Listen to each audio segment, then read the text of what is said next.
Fascinating game. And the markets don't know what to do because you're absolutely right. Detroit does not need this game. It's 100% meaningless. The Lions will get the number one seed, home field advantage throughout the playoffs, if they beat Minnesota next week. If they don't, they'll be a wild card team. And tonight's game against the 49ers, therefore, completely irrelevant to their long-term fortunes and their short-term fortunes. That's why this line has held where it is. 3.5 on the WagerTalk live odds screen. Total's been bet down a little bit. 50.5 is now down to 50. And when you read the quotes out of the Detroit locker room, because this is one of those games you got to read the tea leaves a little bit. Dan Campbell is talking about how he's still haunted by the fact that the Detroit blew a 17-point halftime lead against the 49ers in the NFC Championship game last January. Again, Detroit 30 minutes away from a Super Bowl last year. All right. Who took care of business during that final 30 minutes? San Francisco. Here's a return trip, a place where they haven't won a game since 1975. Dan Campbell, quote, "Just like my second year in the league, we go to the Super Bowl and get smashed by Baltimore. I won't ever forget that. So those stick with you. Last year, we just didn't do enough. You learn from experience. Ultimately, it's the best way to learn from the losses. It really is." Penny Sewell, if he tells me to jump off a cliff, Dan Campbell, with him, I'm right next to him. I'm so serious. Whatever he says, whatever he calls, we just got to execute. That's on us. That's my guy.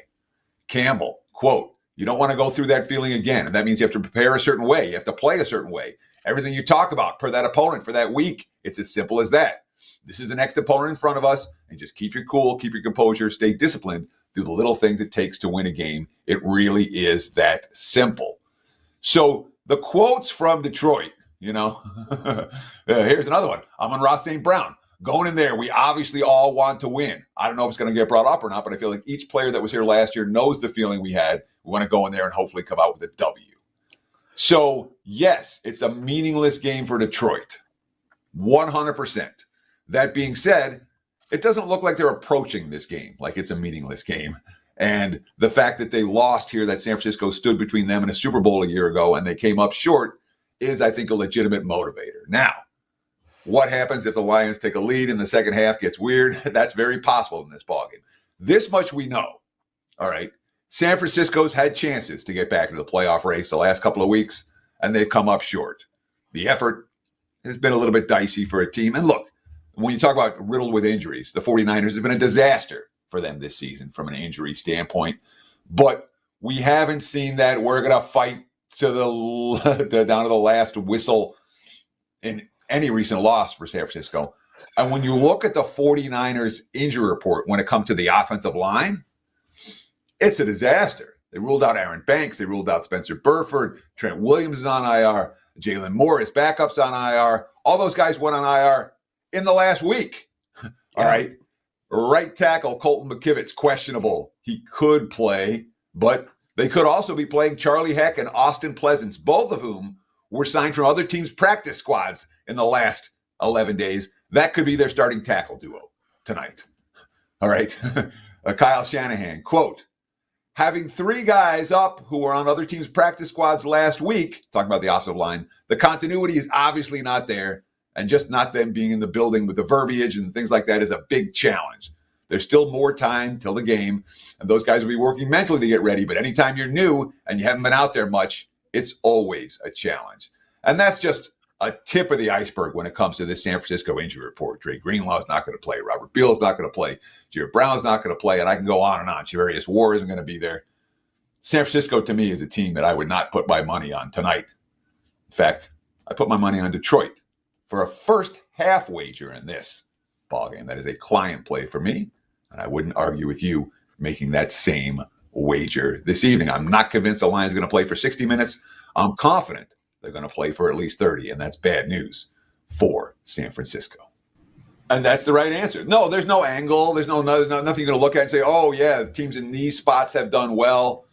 Week 18 is a crapshoot, all right? And what you do in Week 18 is you make sure that you keep your card limited and you make sure that everything you're betting for a reason. All right, it's kind of like preseason, where you throw away the opinions you have about how good the teams actually are and just focus on the information. That being said, the betting market is doing the exact same thing. And preseason is different in the sense that there's 90-man rosters. So teams sitting everyone, guess what? No one on the field knows what they're doing. It's third stringers. It's practice squad guys. It's guys who are getting cut. Week 18 backups, they're not preseason third stringers. Note that difference. It's a huge difference, And many times in week 18, I take advantage of what I consider to be betting market overreactions. They bet it like a preseason game, like it's going to be all these guys that are not likely to see an NFL field again, when in fact, it's second stringers who are pretty good and playing hard. So I tend to look, to take advantage of the market overreactions for week 18. And there's one other factor that we have to talk about when it comes to must-win game. They must win, especially for seeding. No team gives a crap about seeding. Oh, we're going to be the 5 seed versus the 6 seed. That's not a motivator for any team really in any sport. All right, that's something that guys write. It's nothing that guys actually live. But when we talk about these must-win teams, your must-win in week 18 in the NFL, the M in must-win stands for mediocre. Those are not teams I like to lay a premium price with in their must-win situational games. They're both Big 12 conference games, so important to point out that we've got conference play starting tonight. And I'll start with Iowa State, Colorado. This is a rematch of a game that was played in Maui earlier this year. So probably before they realized that Colorado was, or that these two teams were going to be in the same conference. But game was played in Maui. Iowa State ran them out of the gym. And, this number is kind of close to where I make it, Prez. I make it Iowa State minus 12. So a little bit of line value on the Iowa State side. But my handicap fully suggests that Iowa State is the right side, and we might see something similar to what we did in Maui. So, Iowa State, offensively, this team is awesome. We've known that Iowa State is a great defensive team for years now, but the offense has really come along. They're now, in my opinion, a top 5 offense and a top 5 defense nationally. And I don't think they get enough credit, Prez, for how good they are and how efficient they are on the offensive end. In the first meeting, they shot 60% from the field. And the big thing that I took away from that first meeting is they turned Colorado over 17 times. Turnovers have been a big issue for them. Their press was really good. I don't see how Colorado, even if they make some adjustments, I think they still struggle with that. Going back to Iowa State's offensive efficiency, they're scoring 88.5 points per game on average this year. 51.3% from the field is fifth nationally. They don't turn the ball over. And their only loss was to Auburn in a game they had a 16-point lead and really kind of just blew the game. They should have won, and they should probably be unbeaten. KenPom has their defensive rating at 14th. I disagree with that. Like I said, I have it top 10. So I don't think they're getting enough credit for their defense. And even if you were going to not give them enough credit for their defense, you have to here because Colorado turns the ball over a ton, and Iowa State can press them and force them into turnovers like they did in the first meeting. I think Colorado still lives off the UConn win here, Prez. This team has stepped up in class 3 times this year. It was all in Maui. They got blasted by Michigan State. They got blasted by Iowa State. They upset UConn. And as we know, looking back, I don't think UConn really cared much about those games. I don't think what they've done in the non-conference outside of that is very impressive. Colorado State down this year, struggled with Pacific, struggled with Northern Colorado. I think they're just outclassed here, and I like Iowa State to run. I think they win by double digits. I don't know if it's going to be a double-digit win. It's certainly Houston can certainly win this game by double digits, but I think the line is a little bit shaded for them to do so on the road here at Gallagher-Iba Arena. So I'm going to look at the total. I think this total is a little bit light. I don't think they just wipe Oklahoma State out here. I know that's how a lot of people are going to look at this game. And Houston is very good defensively, but one big key, I'll be interested if Jawan Roberts plays in this game. He's Houston's one of their key bigs. He left the Toledo game with an injury. He did not play against Corpus Christi. So his status is important on both ends of the floor. If he's not in there, I definitely like the over. So it's going to make scoring at the rim a little bit easier if he's not on the floor. And Oklahoma State has some guys that can put the ball in the basket. They're not inept offensively. They average 79 points per game. Bryce Thompson, someone that can get a bucket on his own. They play fast comparative to the rest of the Big 12. Evan Maya's got their tempo rank 66th. And something that Houston has done more so this year, when teams play fast, Houston is willing to play fast. And if Roberts wasn't on the floor for Houston, I think you get a more guard-oriented game here from Houston, which speeds this game up and probably gets it over. Houston might try to play slow, but their offense is still very efficient. Fifth nationally in three-point shooting. They get to the line. I've got them as a top 20 offense. So if this game gets a little bit spread up here, Prez, I don't think Oklahoma State just gets trashed on their home floor. And for that reason, I think this total is low. So I like the over 137. This bowl, not a war. These are exhibition football games, and I really think you have to treat them very similar to preseason football. I've actually had success doing that. I'm 4-1 in the bowls so far this year. 3-1 in the bowls, 1-0 in the college football playoff. Those playoff games, you handicap straight up. Those are just, the way you would handicap any big college football game. But the bowls for me have become, trying to see if I want to get involved in an exhibition game. And I'll just kind of walk through what I look at when I'm looking at these games. So I make this number Michigan +9 if this were a regular season game on a neutral field. It's on a neutral field. It's obviously not a regular season game. We know Michigan has opt-outs, specifically the ones that really hurt them on the defensive side of the ball, pretty much without their entire front four here defensively. And so now it's up to 13.5. And I don't really disagree with the move. But what's interesting here to me, Prez, is the total hasn't moved at all. So you've got to move here all the way up. This was down as low as 9.5 at one point. It's now up to 14 some places. Yet the total still sits there at 43.5. And if you agree with the market and think that Bama's just going to come in and destroy Michigan, Michigan's got guys opting out, they don't care, I think you kind of have to like the over because I think it suggests that there's going to be more points. So Bama's going to probably score more than they would, right? The way this game would play out if it was all things were normal would be sort of a defensive, Michigan trying to control the time of possession, control the field, run the ball. That's how I think it would play out. Here, I think Alabama could have explosive play after explosive play. And I think your Michigan offense that hasn't been great at times this year is, they've had a month to prepare. So they're probably going to find a play or two somewhere here. So the way I kind of look at this is not going to be one that makes my card. I just don't have a strong enough opinion, but I do think the best way to bet this game is the over.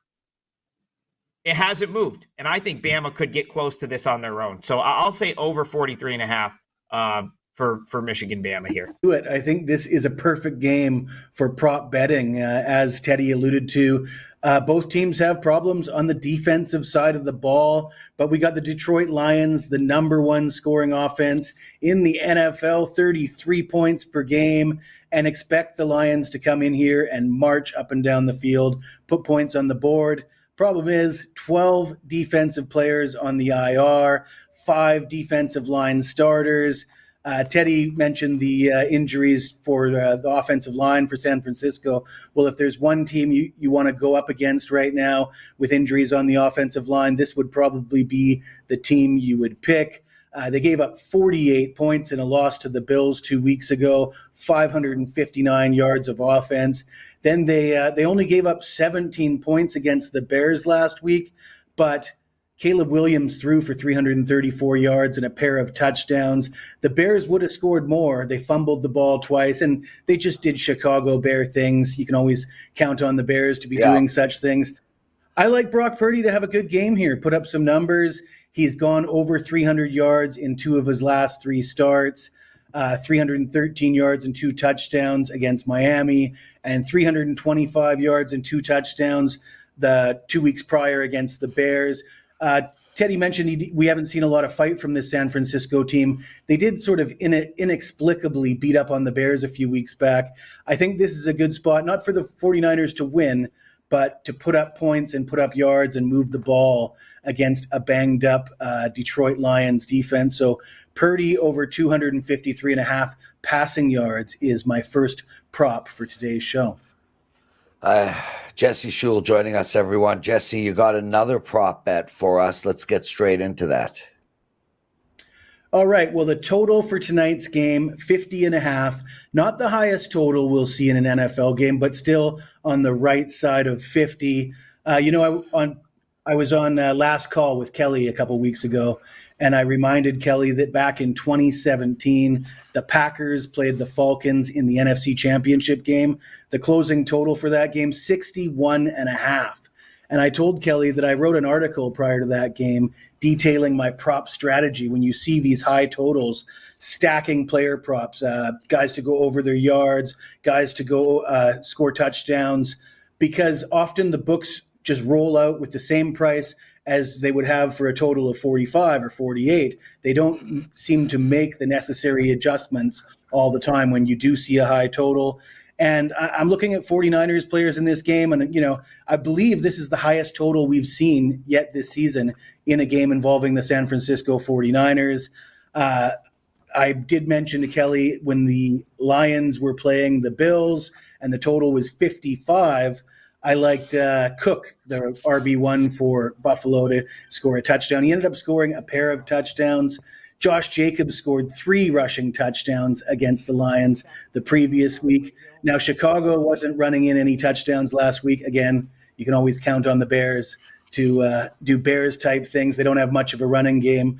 But Isaac Guerrero is back for the San Francisco 49ers tonight. He's got 3 touchdowns in his last 3 starts. He's averaging 5.2 yards per carry on the season against a banged-up Detroit defense in what is projected to be a high-scoring game. He's priced at minus 120 for an anytime touchdown. I think that's a cheap price for an RB1 in a game such as this. So I think there's value with Isaac Guerrero anytime touchdown. Jesse Schul joining us. Jesse, what do you got to promote for the clients? Got a 3-pack of plays for tonight's NFL game. I got a couple props in there, and I have a college basketball play.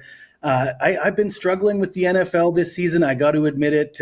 It's a year where the bookmakers are getting bashed and the betting public is doing better than projected. But my college basketball remains red hot, hitting 70% dating back to last year's NCAA tournament. I do have a college basketball play available in that 3-pack. It'll only cost you $29, and if you use that promo code, you get 25% off, Holiday 25. And it's tough because I know there's some sharp money on Detroit. John Murray actually confirmed that for us, I believe, on Last Call yesterday. That worries me a little bit because I was hoping this would be a spot to back San Francisco. I talked about it on your show earlier last week that this is their Super Bowl. You have nothing else to play for. You come into the season expecting to represent the NFC for the Super Bowl. You were still in it even as a 500 team. In fact, I bet them at plus 500 when they were like a 2-2 team. So it tells you on paper how good they were. But injuries got to them like they do to a lot of good teams in the NFL, and they kept losing football games. So they're playing for absolutely nothing except pride. And if you're ever going to show up and have some pride, it would probably be a primetime game. It would probably be at home in front of your fans, and it would probably be against one of the best teams in the NFL or a rival. I think we have all 3 of those for the perfect storm on why San Francisco is a good bet. The only thing that worries me is the sharp money that did bet Detroit, but I don't blame them. They probably laid 3. That's no longer there. And the fact if San Francisco falls behind, how much energy are they going to exert to try to play catch up? That's the only thing that worries me. Otherwise, again, I think we have a good bet on San Francisco. Anything better than 3, I don't think home field advantage has been factored in. This team has showed us they play much better at home than they do on the road. In fact, they won 100% more games, 2x more games at home than they do on the road. That's the kind of home field advantage I like to look at. So again, I like San Francisco. What worries me is that sharp money on Detroit. Right. I don't like to fade guys that are in that 0.5% that actually win long term. They don't win all the time. In fact, they lose 45% of their bets, but it's that 55% I don't want to be opposite of more times than not. Regular board, game 862, under 154, Monmouth, Auburn. Game 869, Oakland, plus 18.5 and 18. Game 867, Houston, minus 11, 11.5 and 12. And game 879, over 143.5, 144, Pacific, San Diego. Extra board, 306, 593, Southern, plus 22.5, plus 23, 22.5, and 22. In fact, multiple groups did bet that Southern side. And then 306, 581, Southeast Louisiana, plus 16. And finally, 306, 590, under 158, Bryant, and Grand Canyon. That's what I've confirmed already, that I've moved for these guys. If you lean that way, hopefully you can still get a good number. If you disagree, you're going to get an even better number.